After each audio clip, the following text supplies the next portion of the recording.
नमस्कार विद्यार्थी मित्रांनो, बघा या ठिकाणी आपण प्रकरण पहिले सराव संच 1.3 मधला पहिला भाग बघितला. या दुसऱ्या भागामध्ये आपण प्रश्न क्रमांक त्याच्यामधला 4 आपल्याला दिलेला आहे 6x - 4y = -12 आणि दुसरं समीकरण 8x - 3y = -2 याला सोडवणार आहोत. याला सोडवताना सर्वप्रथम सांगितलं की दिलेल्या समीकरणाला काय करायचंय, सामान्य स्वरूपात मांडायचं. सामान्य स्वरूपात ऑलरेडी दिलेले आहेत.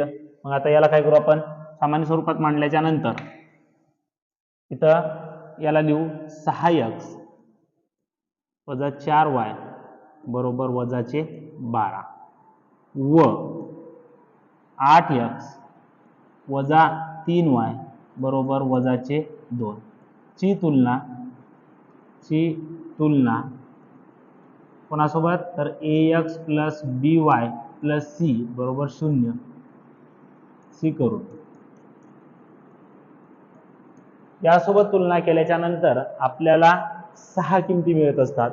ती असते पहिली a1 आणि ती आहे पहिल्या समीकरणाची x चा सहगुणक, b1 पहिल्या समीकरणातील y चा सहगुणक आणि c1 पहिल्या समीकरणातील स्थिरांक.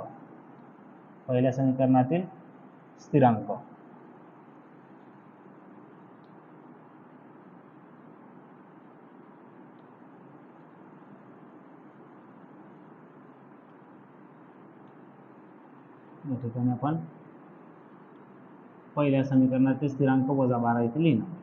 त्यानंतर a2 हे दिलेल्या पहिल्या समीकरणातील x चा सहगुणक, b2 पहिल्या समीकरणातील y चा सहगुणक आणि c2 पहिल्या समीकरणातील स्थिरांक. अशा प्रकारच्या ह्या 6 किमती लिहिणं झाल्याच्या नंतर आपण घेतोय तो पहिला निर्देशक जो असतो d.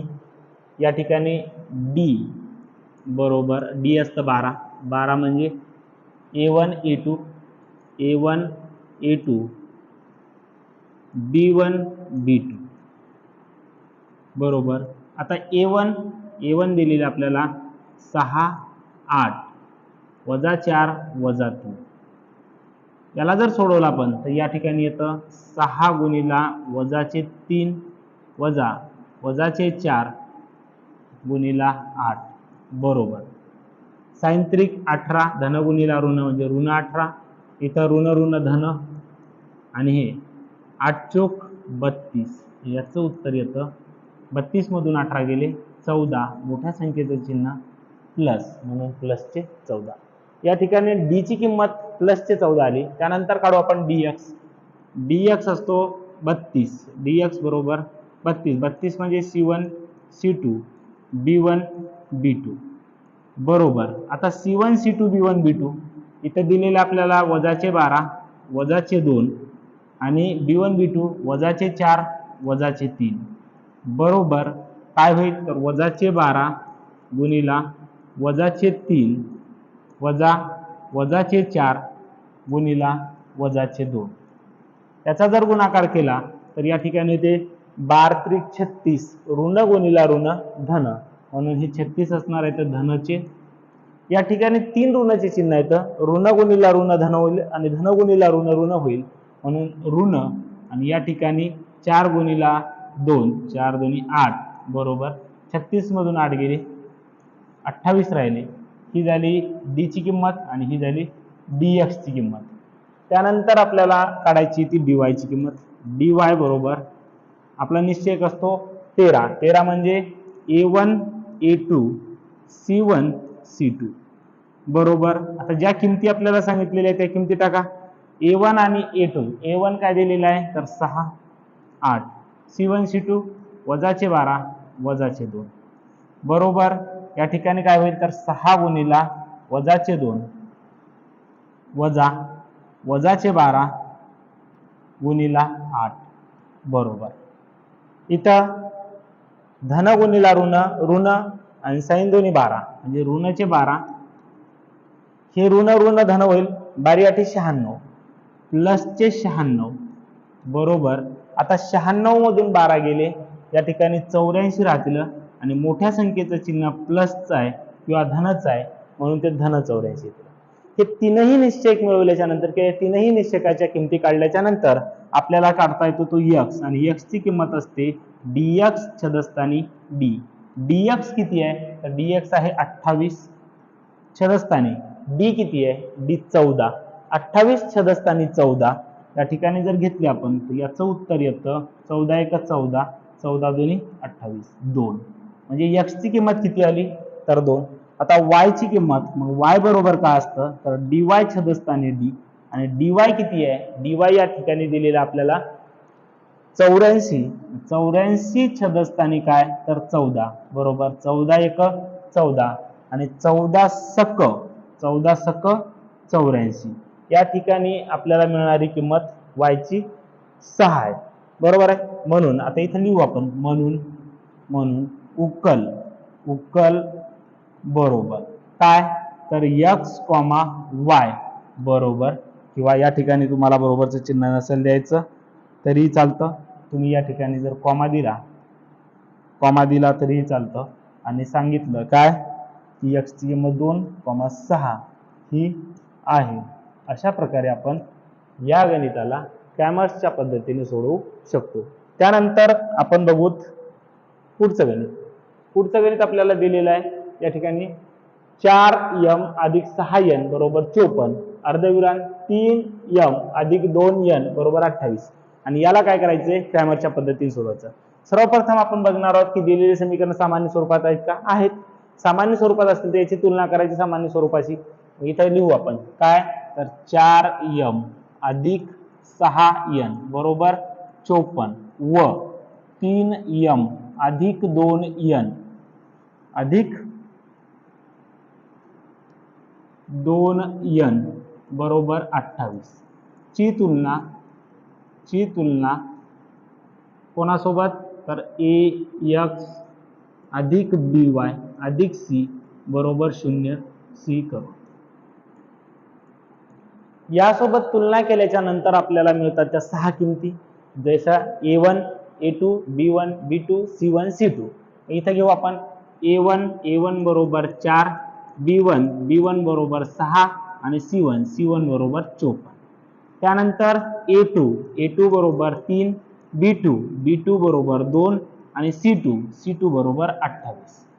ह्या 6 किमती मिळाल्याच्या नंतर आपण काढत असतो ते 3 निश्चयक.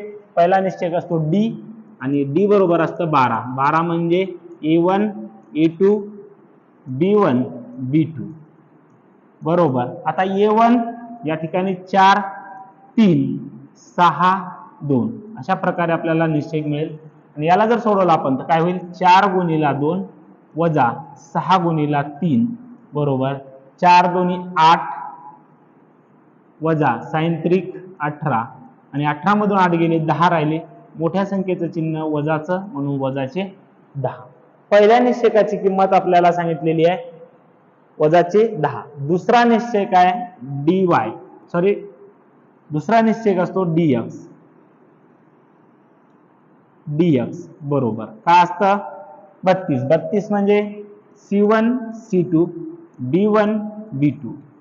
आता c1 c2 b1 b2, c1 कोण आहे, c1 आहे 54, c2 कोण आहे, c2 28, b1 कोण आहे, b1 या ठिकाणी आहे 6, आणि b2 आहे 2. या निश्चयकाला जर सोडवायचं असेल तर काय करतात 54 गुणिला 2 वजा 6 गुणिला 28 बरोबर. आता 54 गुणिला 2 याचा जर गुणाकार केला तर 54 गुणिला 2 म्हणजे 108, आणि इथं मायनस 28 गुणिला 6, 28 गुणिला 6 जर करायचे तर sin 8 48, हातचे आले 4, sin 2 12 4 16, ते आलं 168.